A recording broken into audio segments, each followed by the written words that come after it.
नमस्कार मंडळी, आज आपण आषाढ विशेष रेसिपी पाहणार आहोत। त्यासाठी इथे मी 1 वाटी गूळ घेतला आहे। आपण सर्व साहित्य जे आहे ते एकाच वाटीने मोजून घ्यायचे आहे, त्यामुळे प्रमाण चुकणार नाही। यामध्ये आता अर्धी वाटी पाणी घालूया। पाणी घातल्यानंतर हे चमच्याने एकत्र करून घेऊया। इथे आपल्याला गूळ फक्त मेल्ट करून घ्यायचा आहे, याचा पाक वगैरे करायचा नाहीये। पाक थंड होतोय तोपर्यंत दुसरी तयारी करूया। इथे मी 1 वाटी गव्हाचं पीठ घेतलं आहे, त्यामध्ये आपल्याला अर्धी वाटी बेसन पीठ घालायचं आहे। बेसन पीठ घातल्यामुळे त्याला खमंगपणा छान येतो।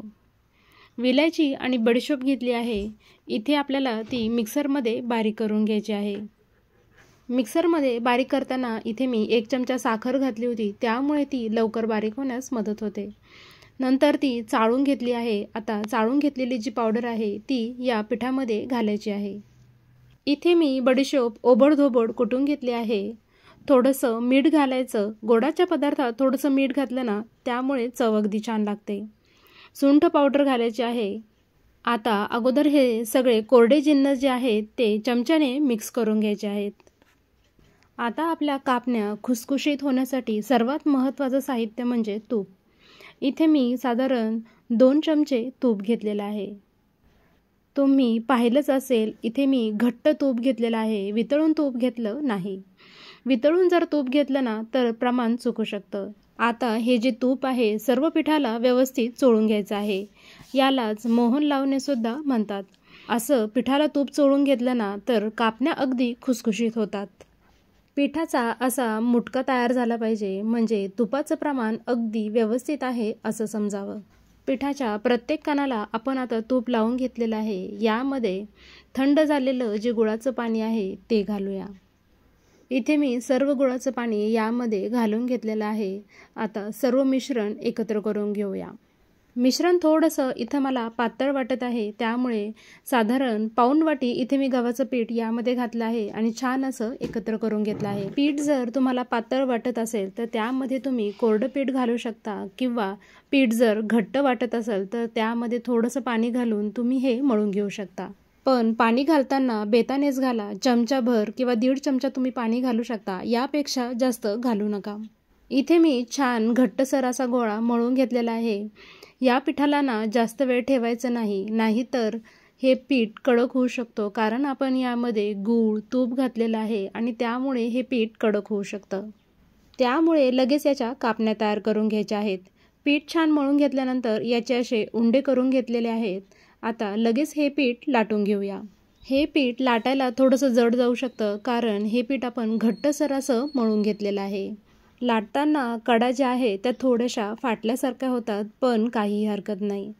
थोडीशी आपण इथे जाडसर चपाती लाटून घेतलेली आहे। थोडंसं लाटून झाल्यानंतर यावर थोडीशी खसखस घालायची आणि पुन्हा एकदा हे लाटून घ्यायचं आहे। असं लाटून घेतल्यामुळे त्याच्यावर जी खसखस आहे ती पडत नाही। पुरीपेक्षा थोड्याशा जाडसर इथे मी चपाती आता लाटून घेतलेली आहे। आता हव्या त्या आकारामध्ये लहान मोठ्या तुम्ही आवडतील त्या आकारामध्ये ह्या कट करून घेऊ शकता, पण शक्यतो कापण्या ज्या आहेत ना त्या डायमंड अशा शेपमध्येच असतात। मी सुद्धा त्याच आकारामध्ये ह्या कट करून घेणार आहे। चपातीच्या ज्या कडा आहेत त्या मी काढून टाकल्या आहेत, त्यामुळे आपल्याला एकसारख्या अशा कापण्या मिळतात। इथे आपल्या अगदी मस्त अशा कापण्या तयार झाल्या आहेत। एकीकडे मी तेलसुद्धा गरम करायला ठेवलं होतं, तेलसुद्धा छान गरम झालेलं आहे। आता लगेच या कापण्या तळून घेऊया। हळूहळू या कापण्या यामध्ये घालूया। तेल अगदी छान गरम झालेलं आहे। कापण्या यामध्ये घालायला लागलं की लगेच गॅस आपल्याला हा बारीक करायचा आहे। आपण यामध्ये गूळ घातलेला आहे, त्यामुळे लगेच ह्या करपू शकतात आणि आतून कच्च्या सुद्धा राहू शकतात। त्यामुळे गॅस आपल्याला कमी किंवा मध्यम आचेवरच ठेवायचा आहे। हलका सोनेरी रंग आला की लगेच यांना काढून घ्यायचे आहे।